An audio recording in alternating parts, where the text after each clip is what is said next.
ರಾಜ್ಯ ರಾಜಕೀಯದಲ್ಲಿ ಕುರ್ಚಿ ಫೈಟ್ ನಡೀತಾ ಇದ್ದು ಈ ಮಧ್ಯೆ ಹಿರಿಯ ಶಾಸಕರು ಮೀಟಿಂಗ್ ಕೂಡ ಮಾಡಿದ್ದಾರೆ. ಸಚಿವ ಸ್ಥಾನದ ಮೇಲೆ ಕೈ ಹಿರಿಯ ಶಾಸಕರ ಕಣ್ಣು ಬಿದ್ದಿದೆ.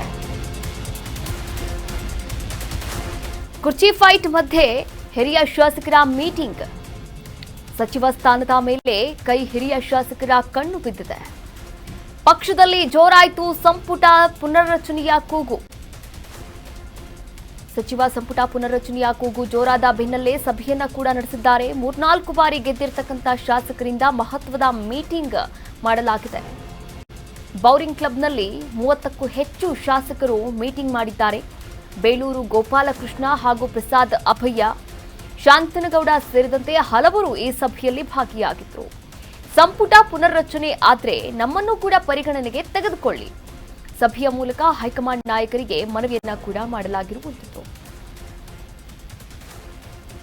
ರಾಜ್ಯ ರಾಜಕೀಯದಲ್ಲಿ ಈಗಾಗಲೇ ಕುರ್ಚಿ ಫೈಟ್ ನಡೀತಾ ಇರುವಂಥದ್ದು. ಈ ಪವರ್ ಶೇರಿಂಗ್ ಫೈಟ್ ನಡುವೆಯೇ 30ಕ್ಕೂ ಹೆಚ್ಚು ಜನ ಶಾಸಕರು ಬೌರಿಂಗ್ ಕ್ಲಬ್ನಲ್ಲಿ ಸೇರಿರುವಂಥದ್ದು. ಹಾಗೆ ಇವರೆಲ್ಲರೂ ಕೂಡ 3-4 ಬಾರಿ ಶಾಸಕರು ಕೂಡ ಆಗಿರುವಂಥದ್ದು. ಹೀಗಾಗಿ ಹಿರಿಯ ಶಾಸಕರು ಏನಿದ್ದಾರೆ ಅವರಿಗೂ ಕೂಡ ಸಚಿವ ಸ್ಥಾನದ ಆಕಾಂಕ್ಷಿಗಳಾಗಿದ್ದಾರೆ ಅಂತಾನೆ ಹೇಳ್ಬೋದು. ಸಚಿವ ಸ್ಥಾನದ ಮೇಲೂ ಕಣ್ಣು ಇರುವಂಥದ್ದು.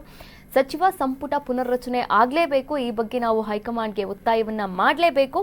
3-4 ಬಾರಿ ಗೆದ್ದಿರ್ತಕ್ಕಂಥ ಶಾಸಕರಿಗಾದರೂ ಈ ಒಂದು ಸಚಿವ ಸ್ಥಾನವನ್ನ ಕೊಡಿಸಲೇಬೇಕು ಎನ್ನುವಂತಹ ನಿಟ್ಟಿನಲ್ಲಿ 30ಕ್ಕೂ ಹೆಚ್ಚು ಜನ ಶಾಸಕರು ನಿನ್ನೆ ಮೀಟಿಂಗ್ ಮಾಡಿರುವಂಥದ್ದು. ಮೀಟಿಂಗ್ನ ದೃಶ್ಯಾವಳಿಗಳನ್ನು ನೀವು ಕೂಡ ಗಮನಿಸಬಹುದಾಗಿದೆ.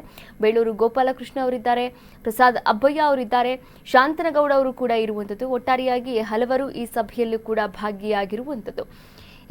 ಈ ಸಭೆಯ ಮೂಲಕ ಹೈಕಮಾಂಡ್ ನಾಯಕರಿಗೆ ಮನವಿಯನ್ನ ಮಾಡಿಕೊಳ್ಳುವಂತಹ ಚರ್ಚೆಯನ್ನ ಕೂಡ ಮಾಡಿಕೊಂಡಿದ್ದಾರೆ. ಹಾಗಾದ್ರೆ ಏನೆಲ್ಲ ಚರ್ಚೆಯನ್ನ ಮಾಡಿಕೊಂಡಿದ್ದಾರೋ ಗೊತ್ತಿಲ್ಲ. ಒಟ್ಟಾರೆಯಾಗಿ ಹೈಕಮಾಂಡ್ ನಾಯಕರ ಒಂದು ಮನಸ್ಸನ್ನ ಒಲಿಸಬೇಕು, ಹಾಗೆ ನಾವು ಕೂಡ ಸಚಿವ ಆಕಾಂಕ್ಷಿಗಳು ಅಂತ ತಿಳಿಸಬೇಕು, ಸಚಿವ ಸ್ಥಾನವನ್ನ ಪಡಿಲೇಬೇಕು ಎನ್ನುವಂತಹ ಪಟ್ಟನ್ನ ಹಿಡಿದಿರುವಂಥದ್ದು ಹಿರಿಯ ಶಾಸಕರು.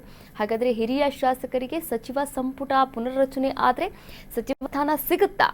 ಯಾರಿಗೆಲ್ಲ ಕೋಕ್ಬಿಡುತ್ತೆ? ಈಗಾದ್ರೂ ಕೂಡ ನಾವು ಪರಮೇಶ್ವರ ಅವರಾಗಿರ್ಬೋದು, ಹಾಗೆ KH ಮುನಿಯಪ್ಪ ಅವರಾಗಿರ್ಬೋದು, ಇವರೆಲ್ಲರೂ ಕೂಡ ಹಿರಿಯ ಶಾಸಕರೇ ಅಂತಾನೆ ಹೇಳ್ಬೋದು. ಇನ್ನು BK ಹರಿಪ್ರಸಾದ್ ಅವರು ಕೂಡ ಹಿರಿಯ ಶಾಸಕರಿದ್ದಾರೆ. ಅವರು ಕೂಡ ಸಚಿವ ಸ್ಥಾನದ ಆಕಾಂಕ್ಷಿ ಆಗಿರುವಂಥದ್ದು. ಆದರೆ ಇತ್ತೀಚೆಗಷ್ಟೇ ಹೇಳಿಕೆಯನ್ನು ಕೂಡ ನೀಡ್ತಾ ಇರುವಂಥದ್ದು. ಒಟ್ಟಾರೆಯಾಗಿ ಇಲ್ಲಿ ಸಾಕಷ್ಟು ಒಳಬೇಗುದಿಗಳು, ಆಂತರಿಕ ವಿಚಾರಗಳನ್ನ ಕೂಡ ನಾವು ನೋಡಬಹುದಾಗಿದೆ ರಾಜ್ಯ ರಾಜಕೀಯ, ಅದರಲ್ಲೂ ಕೂಡ ಕಾಂಗ್ರೆಸ್ನಲ್ಲಿ ಅಂತಾನೆ ಹೇಳ್ಬಹುದು.